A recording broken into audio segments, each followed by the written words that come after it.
Comenzamos definiendo el concepto del ACV, ¿De qué hablamos? del ACV. Ah, no veo bien, no me... ¿Ahora escucha? Ah, Está haciendo el... A ver. tiene razón.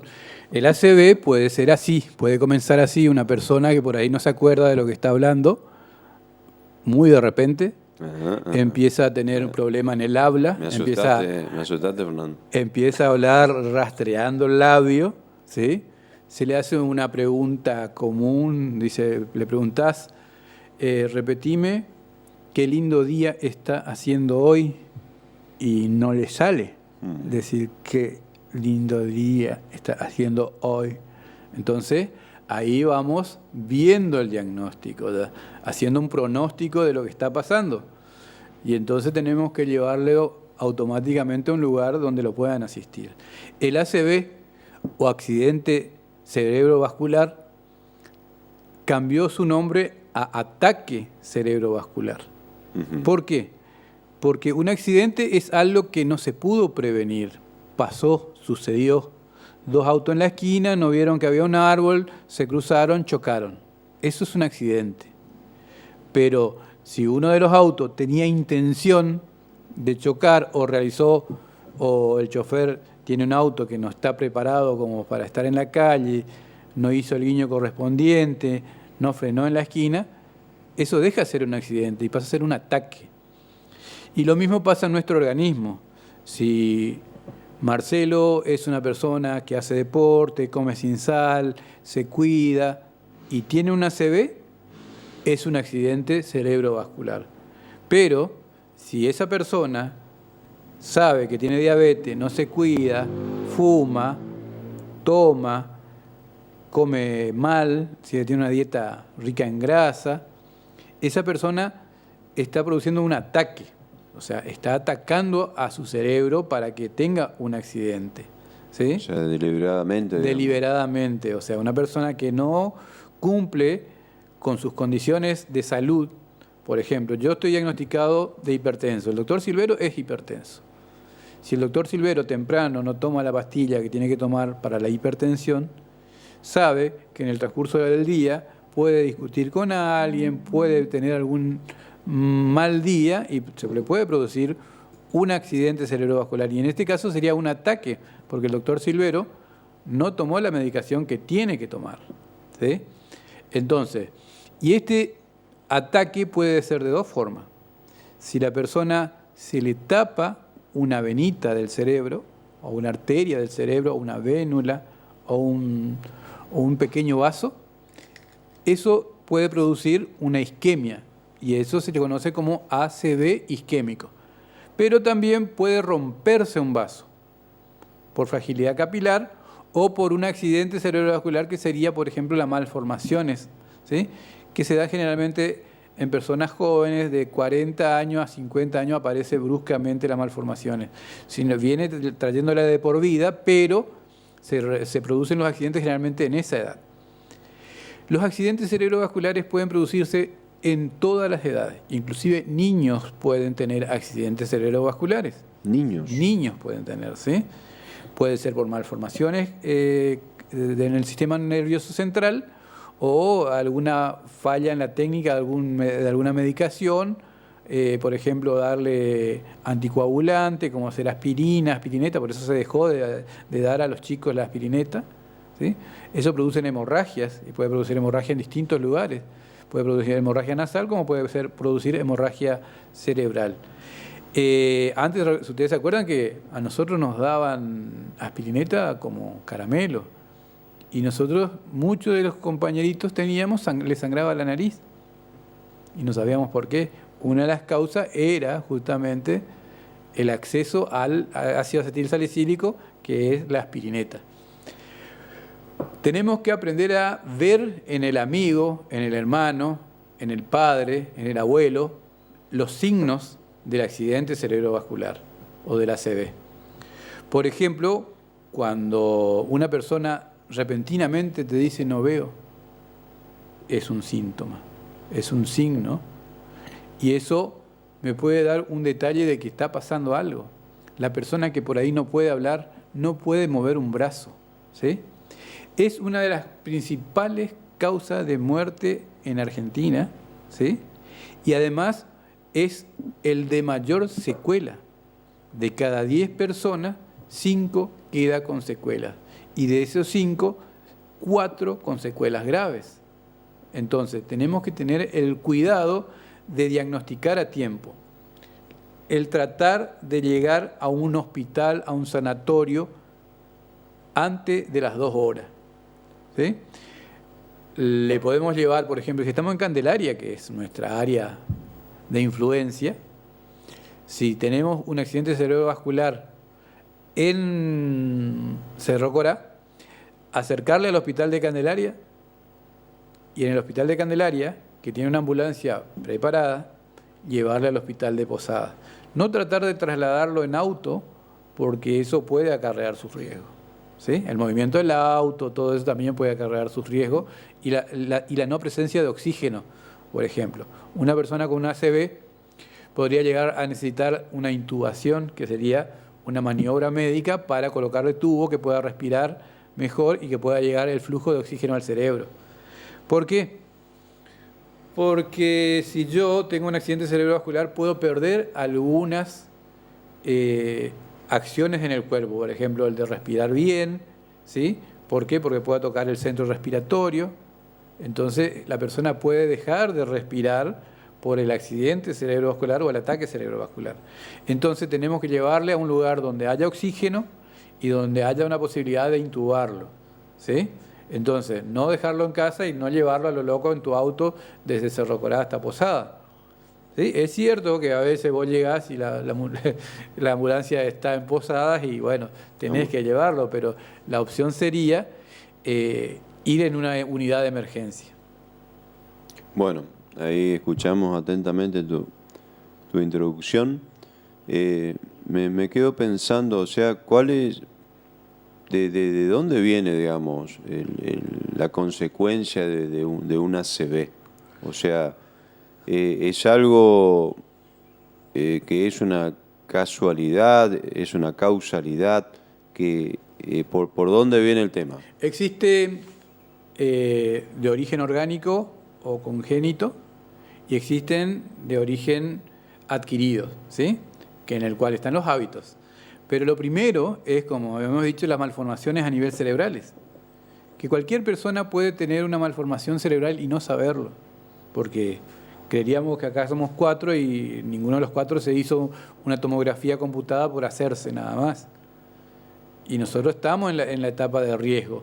En la edad de los 40 años empieza la etapa de riesgo de las malformaciones congénitas arteriovenosas dentro del cerebro. Y eso tiene el riesgo de que en un esfuerzo físico se pueda romper y producirse un ACV.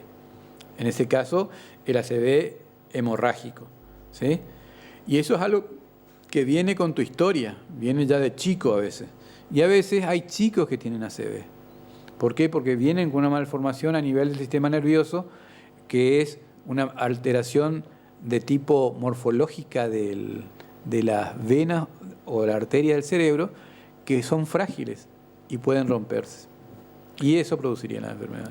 Bueno, los nervios, la ansiedad, el estrés, ¿qué papel juega? Justamente en este momento hemos hablado de este tema porque el estrés hace que la persona por ahí deje las medicaciones. ¿Qué significa? No le da el tiempo, está tan nervioso que las opciones primarias que tenés de vida, que son tus medicamentos, no lo haces porque estás apurado. Sí, bueno, no voy a tomar la pastilla porque estás ya lejos, yo ya me tengo que ir y me voy a Posada, me tengo que ir a Posada porque me llamaron del trabajo y no tomo mi pastilla. Primero tiene que estar tu salud, la prevención. El accidente cerebrovascular deja de ser accidente, habíamos hablado, cuando pasa a ser un ataque. Y es un ataque cuando nosotros, con nuestro estrés diario, nuestra economía diaria también, como habíamos hablado, que es que por ahí no puedo comprar mi medicamento para la diabetes, no puedo comprar mi medicamento para la presión, tengo que viajar hasta Posada a buscar algunos medicamentos y digo,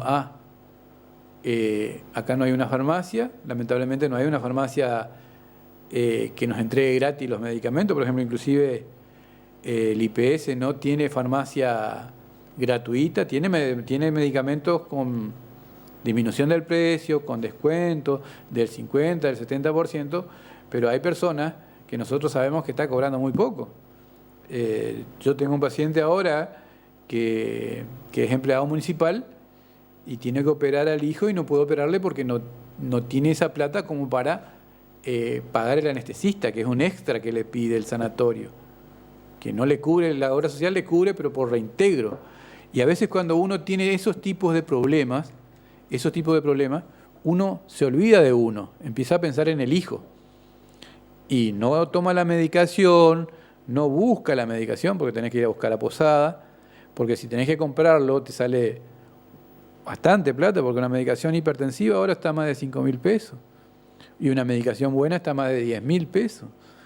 Por lo cual la economía produce ataques cerebrovasculares. El estrés produce ataques cerebrovasculares. ¿Por qué? Porque cuando yo estoy estresado, libero lo que se llama adrenalina.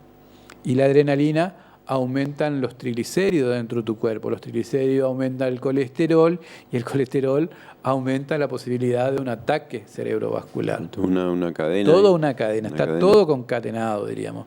Por ejemplo, la hipertensión, que siempre hablamos, lo mismo, una hipertensión, cuando aumenta la presión sanguínea, el corazón puede expandirse, los riñones pueden expandirse, los vasos sanguíneos pueden expandirse. Pero acá dentro de nuestra cabeza tenemos pequeños vasos encerrados por un hueso, por unos cuantos huesos, sería la calota craneana en sí. Entonces no se puede expandir el cerebro. Y por eso cuando uno tiene presión alta tiene dolores de cabeza. Y llega un momento que los vasos que están frágiles en el cerebro se rompen. Y al romperse esos vasos se produce lo que se llama ACV hemorrágico. Bueno, dijiste que en las primeras 2 horas de un ACV es el lapso de tiempo muy importante, clave. Sí. Las 2 horas de oro que le llaman. Ajá. Fundamentalmente tiene que, vos explícame que estoy aprendiendo, fundamentalmente tiene que llegar el oxígeno al cerebro. Al cerebro, o sea, exactamente. Eso es lo clave. Es lo ideal. Bueno, si se llega a tiempo con todo eso, ¿qué tipo de atención o de medicación se le da a la persona? La persona va a ir a una unidad de emergencia. En la unidad de emergencia ya van a tener un tipo de enfermedades específicas, de medicaciones específicas para eso, que son los anticoagulantes, los procoagulantes, las medicaciones para el ACV, controlar la presión, tranquilizantes, sedantes, depende del origen del ACV. Entonces eso se va a encargar ya la unidad de terapia intensiva y después los médicos que están en esa unidad de terapia intensiva. Lo que nosotros tenemos que hacer es reconocer, ¿sí? O sea, yo estoy hablando con vos y vos ves que yo no estoy hablando bien y por ahí yo me quiero esconder de lo que me está pasando, tratar de perseguirme, preguntarme cosas. Ariel, ¿qué te pasa? ¿Me podés decir tal frase? Y yo me voy a sonreír y cuando vos me quiero sonreír, la cara se me va a ir de lado. Entonces ahí empiezo a diagnosticar y ahí yo ya vos llamás a la unidad de emergencia, viene la unidad, vos le decís, pues se me hace que está teniendo un ACV y automáticamente me tienen que llevar a posada, porque acá no tenemos unidad de terapia intensiva. Llevarme al hospital sería una pérdida de tiempo, tendría que colocarme el oxígeno y llevarme a posada, ¿sí? Eso sería lo ideal. Ajá. Bueno, como bien dijiste, los síntomas que uno ve visualmente es la problemática para hablar, se deforma la cara, ¿no? Luego de que la pérdida de fuerza, luego que la persona llega a tiempo a atenderse y se puede llegar a recuperar la persona totalmente, digamos. El 50%, hablando en criollo argentino, zafa, ¿sí? El 50% bien atendido tiene la posibilidad de recuperar porque no muere el cerebro, ¿entendés? No muere, hay un momento que esos 10 minutos, ese tiempo que está produciendo la rehabilitación o la recuperación, no llega el sistema nervioso a zona muerta, por lo cual de a poquito puede regenerar o reinstaurar movimientos que realizaba cuando estaba normal, o sea, la rehabilitación puede llegar a ser íntegra, ¿sí? Y en cambio, si no hacemos ese trabajo de llevar a tiempo a posadas o a una unidad de terapia intensiva, vamos a caer en el otro sistema, que es el sistema de las secuelas. Y las secuelas pueden ser muy graves a graves. No hay secuelas benignas, ¿sí? Podés perder controles de esfínter, podés perder la vista, podés perder el habla, podés perder la memoria, ¿sí? Podés perder los movimientos de los miembros inferiores. De acuerdo al lugar donde se produzca el ACV, podés tener una hemiparesia o una hemiplegia, ¿sí? Depende. Hemi significa la mitad. La mitad del cuerpo se te puede quedar paralizado, ¿sí? Si yo tengo un accidente cerebrovascular el lado derecho, generalmente la cara del lado derecho queda paralizada y los miembros inferiores del lado izquierdo, brazo y pierna del lado izquierdo. Si toca el sistema de un nervio que se llama nervio vago, neumogástrico y todo eso, se puede perder los controles de esfínteres, ¿sí? Y los controles de la deglución. Eso ya serían graves, ¿sí? Y llega un momento que podés perder el automatismo respiratorio, por lo cual eso sería muy grave, ya prácticamente es una secuela mortal. Podés vivir, pero te sacan el respirador y morís igual, ¿entiendes? La cuestión es las leves, ¿cómo podemos rehabilitar? Por ejemplo, si tuve un infarto que murió solo una pequeña porción, el cerebro aprende. ¿Por qué? Porque tenemos dos hemisferios, el derecho y el izquierdo. El hemisferio, si tuvo un accidente cerebrovascular del lado izquierdo, el derecho puede compensar al lado izquierdo y podemos llegar a recuperarnos casi totalmente del accidente cerebrovascular. Cuando más joven, más posibilidades, ¿sí? Porque hay neuronas que están en G0, se llama, que significa que están dormidas y se activan en caso de estos tipos de accidentes. Bueno, Fernando, para ir cerrando la charla, realmente interesante, estamos aprendiendo y bueno, hay tantas cosas, tantas problemáticas, enfermedades, dolencias que tiene el ser humano. Pensando en positivo, ¿no? ¿Cómo hacemos para no llegar a eso? O sea, que el estado de estrés, de nervios, de ansiedad, eso no, tenemos que cambiar eso, buscarle un equilibrio mental, la alimentación también. Tenemos que buscar ¿Qué hay que hacer para tratar de evitar eso? Los valores primarios de la vida, que son la familia, ¿sí? El entorno, ¿sí? Tratar de cuidarse uno mismo, de saber que si uno está mal no puede servir para ayudar a otras personas. Por ejemplo, si el doctor Silvero se estresa y le agarra un ACV, la familia del doctor Silvero, los pacientes del doctor Silvero, los amigos del doctor Silvero van a sufrir. Si Marcelo llega a estar con el estrés que estuvo hace poco, cuando se atendió con el doctor Silvero, y no quiere bajar un cambio, como le decía el doctor Silvero, también puede llegar a esa característica, ¿sí? ¿Por qué? Porque sube la presión, producen los dolores de cabeza, no le damos bolilla, decimos solo que estamos cansados y se producen los ACV. Entonces, la vía fácil sería, bueno, me tomo un clonazepam y me tranquilizo. No, no es así. Tenemos que cambiar nuestros hábitos de vida. O sea, darnos cuenta de que si el doctor Silvero o el doctor Centurión o la doctora Dievel o el doctor Carrara te dijo, tenés que tomarte esta pastilla todos los días, tenés que tomar todos los días esa pastilla. Y si por ahí crees que no te está haciendo bien esta pastilla, anda y consulta nuevamente para ver cómo puede mejorar el tratamiento.